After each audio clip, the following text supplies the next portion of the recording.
How many of you have a favorite place where you love to get away to rejuvenate?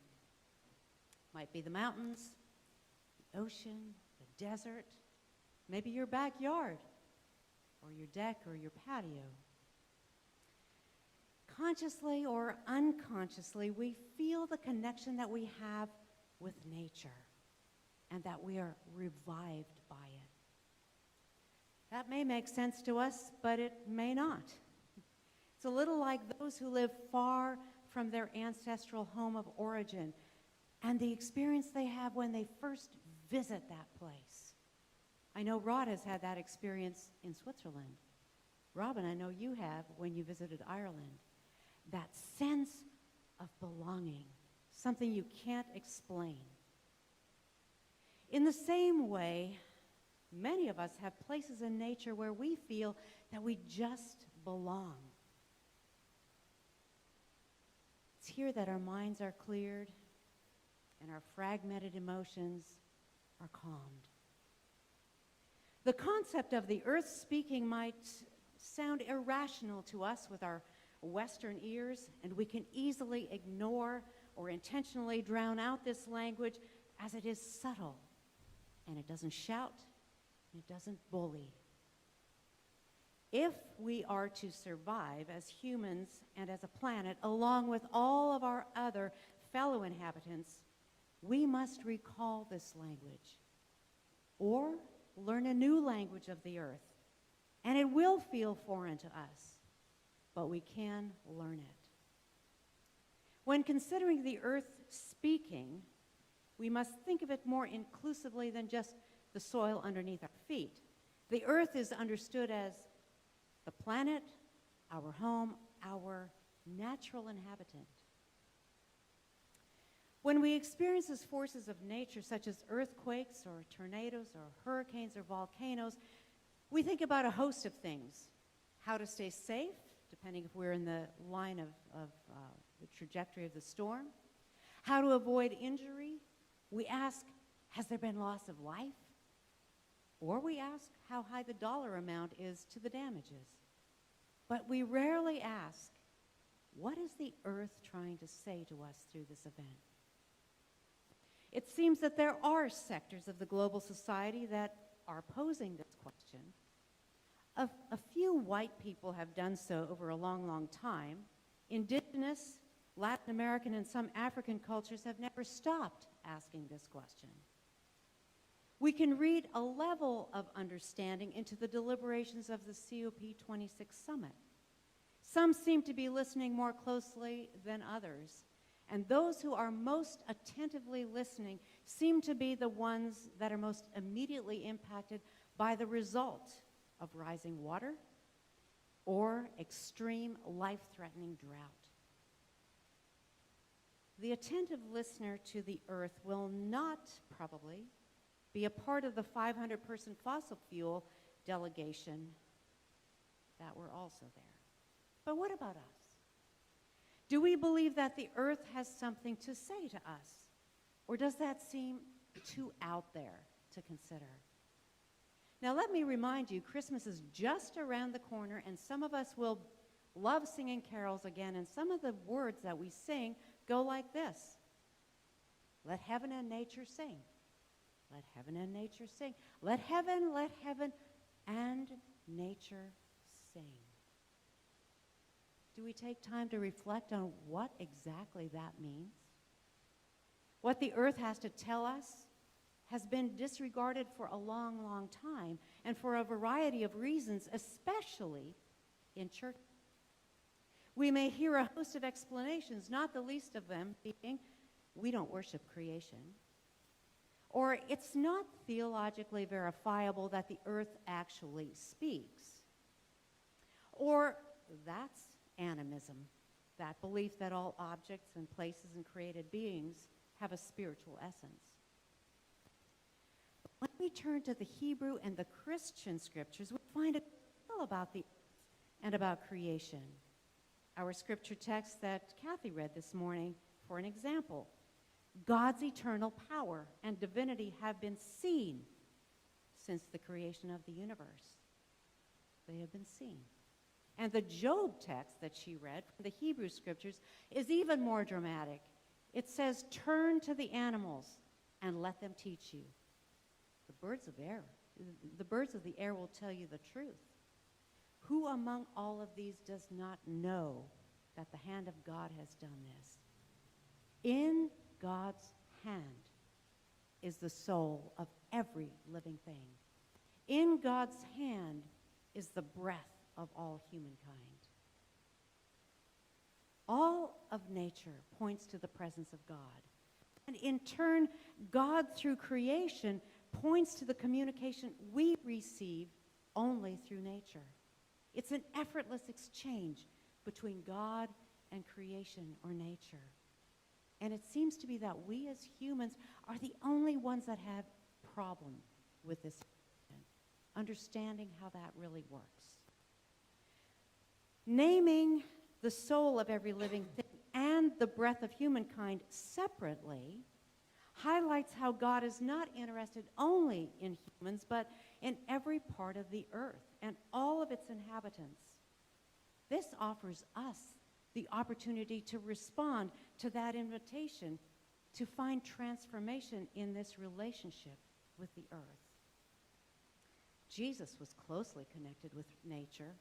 Immediately following his baptism, he finds himself in the desert with the animals. Throughout his life on earth, Jesus often retreated into nature at nighttime, alone, in the mountains, surrounded by the sounds, the smells, the animals, and the impressions of the earth. Here he has regular communication with the divine, which seemingly empowers him as well as an uninterrupted night of sleep as for us, or maybe more so. No wonder Jesus frequently uses images from nature when he spoke. Consider the lilies, the birds of the air, the water of life, the sower with their seed. It's not possible to reflect on Jesus' life and teaching apart from his love for and his connection with nature. This is where Francis of Assisi gets his spiritual home. Being aware of and respectful of the earth grows effortlessly out of a love for God. How have we, as people of the Western Northern Hemisphere, landed in such a place of disengagement from nature, to the degree that massive effort has to be expended by world leaders to agree, at least to some extent, that the climate or the planet needs preservation? Obviously, this was not a summit of religious leaders, but Christianity has shaped the Western world for millennia. It is part of the doctrine of discovery, a papal bull issued by Pope Alexander VI on May 4th, 1493. This bull played a central role in the Spanish conquest of the New World. And for those of us who might be unfamiliar with this bull or this decree, I found this from the Gilder Lehrman Institute of American History. They put it this way. The papal bull stated that any land not inhabited by Christians are available to be discovered, claimed, and exploited by Christian rulers, and declared that the Catholic Church and the Christian be exalted and be everywhere increased and spread, that the health of souls be cared for, and that barbarous nations be overthrown and brought to the faith itself. This doctrine of discovery became the basis of all European claims in the Americas, as well as the foundation for the United States Western expansion. Much later, in the 1800s, the U.S. Supreme Court unanimously upheld the belief that the principle of discovery gave European nations an absolute right to New World lands. So in essence, indigenous Americans had only the right of occupancy, and this could be abolished, end quote. The doctrine of discovery, a decree from 1493, stands behind not only the invasion and the colonization of North and South American, African, and Asian territories, but it became so intertwined with the Christian religion that one became indistinguishable from the other. It's astounding to me that followers of Christ have lost the rootedness of living as part of nature and have exchanged that connection with dominance over nature and over cultures who lived in harmony with nature. So we have summits, such as COP26, in an attempt to rectify damage done through centuries of abuse. But those with the most power, read money, and with the loudest voices are still those whose origins lie within the cultures operating by the principles of the doctrine of discovery's domination and exploitation. I believe that we're in the predicament that we're in environmentally, specifically because of the church, meaning the centuries of Western Christianity, because the church has sided with the doctrine of discovery, a disregard of earth, nature, and our interconnection with it. Yes, we are that powerful, collectively. Author and scholar Brian McLaren asserts that, and I quote, Christians have demonstrated that there is something profoundly wrong with the cosmology and worldview behind more than 5 centuries of carnage. Carnage that has yet to even slow down. The world is deep in the throes of an ecological crisis based on Western economies of hyper-exploitation. The planet will not survive another 500 years of Christian domination. End quote. That's historic Christianity, and this is our spiritual heritage. However, and there's a big however, no one and no generation is destined to step in line to take marching orders, even if they have a 500-year history, if these foundations are faithful to the Christ whom we say we follow. Throughout history, there have been those who have been out of step and who have stood up and spoken loudly. And today, there is discontent, questioning, upheaval in the historic Christian church.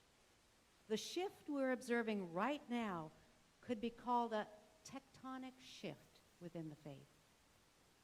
As we know, our Earth's surface is made up of 7 massive and numerous smaller tectonic plates. And these plates are in constant movement. When plates shift, they typically collide with other plates or they spread apart from other plates. The most common result of these tectonic shifts are earthquakes.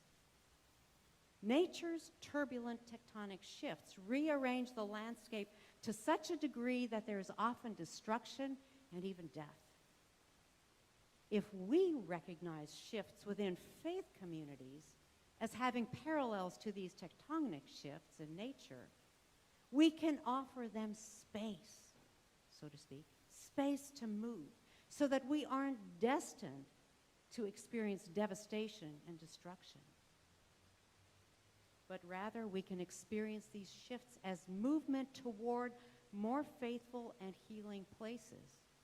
And now I have to add, there has already been devastation and destruction as these shifts are taking place, because we are seeing these shifts.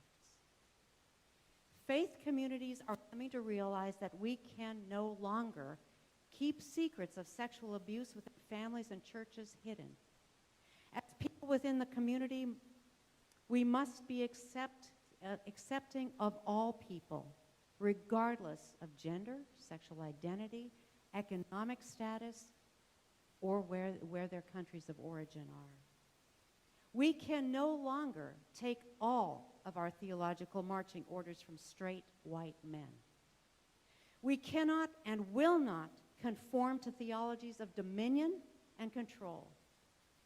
We must take our responsibility for those who are systemically written out of equal protection, equal medical and economic resources, resisting white nationalist theologies designed to keep the global majority at the back of the bus, if they're allowed to live at all. We must side with those who further protection to our planet, therefore making it possible for future generations to live healthy and peaceful lives. And friends, this is happening. Everywhere, people are stepping over their own fear, leaving abusive churches, siding with and speaking on behalf of the disenfranchised, and becoming voting and speaking forces for earth and social, racial justice. Where does that leave us, and where do we go from here? If we are listening to the earth, if we are conscious of this tectonic shift, we will know that the year of pandemic lockdown, while horrific for us, was healing for our planet. When we stopped our frenzied activity, even simply slowed it down, the earth healed. So, we will continue to intentionally choose limitations so our planet can breathe a little more easily. We will voluntarily slow down and not wait until ailment or age cramp our style. Consciously slowing down and being mindful will benefit our health. It'll lower our blood pressure, ease our anxiety, renew our energy, which is honoring the gift of life given to us by the source of life. We will open our hearts to everyone who is frustrated with a top-down, planet-domineering, exploitive theology that doesn't reflect the respect Jesus had for all people and for the planet. We will respond to the earth's call when we long for rejuvenation, recognizing that this is our invitation to our ancestral home, so to speak. Invest in a houseplant, plant a small garden, enjoy a nearby park, and realize that by doing so, we're connecting to all of this that rejuvenates and gives life and is sacred. Being conscious of and appreciating nature has an impact for the greater good than just for ourselves. We will take the voices of young activists seriously, and they are everywhere. It's not only Greta Thunberg, who obviously is a tremendous inspiration, but there are young people here right this morning who want a future. They want a planet that is still inhabitable. Can we blame them? We invite your voices and your concerns. We want to hear you. So speak to us. Talk to your youth leaders. Give us your perspective. We want to hear. We want to learn. We are here to grow together. So I remind us all of the words of Job. Turn to the animals. Let them teach you. The birds of the air will tell you the truth. Listen to the plants of the earth and learn from them. Let the fish of the sea become your teachers. And I close with the words of Wendell Berry, well-known American novelist, poet, environmental activist. I quote, "The care of the earth is our most ancient and most worthy, and after all, our most pleasing responsibility. To cherish what remains of it and to foster it, and its renewal is our only hope." End quote. May we truly hear the earth speak.